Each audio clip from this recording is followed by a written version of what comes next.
Raoul Gerard directs one of British film's few domestic stars, Danny Dyer, in the paranoia thriller Bloodshot. Philip, who is Danny Dyer, comes across a woman raving and rambling whilst on a jog in a park.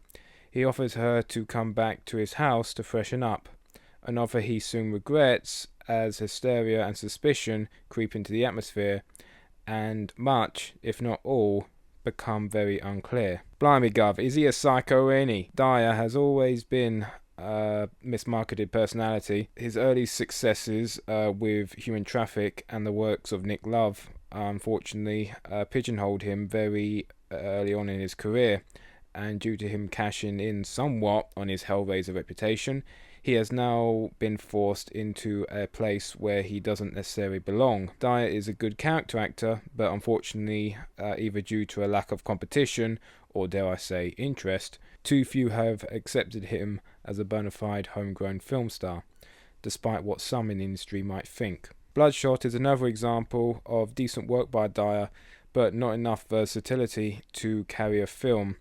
It doesn't help him either that the film is too into itself to let the audience gauge what's so fucking interesting about a horror special effects guy and his relationship with a model suffering from a light case of "I'll cut you in your sleep" syndrome. At least the film's aware of the craptitude of the main plot by offering some derisions. However, they are just as obnoxious as the main focus they were detouring from. Most egregious is the FX team Philip is a part of.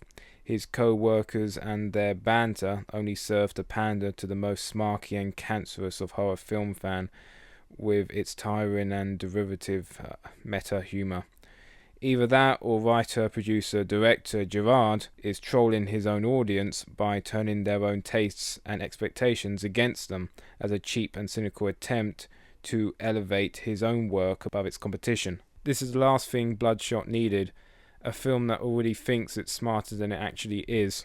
Now it has to add patronising its demographic to its list of sins.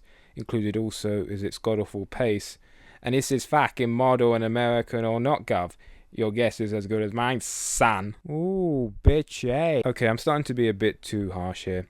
There are a few tense scenes and the central mystery is subtly built up with a satisfying enough payoff, I guess. Dyer also pulls off the likable dweeb adequately in some scenes. It's a shame that I associate him with so many of his previous stock macho roles, as it distracts from a good performance. But there you go.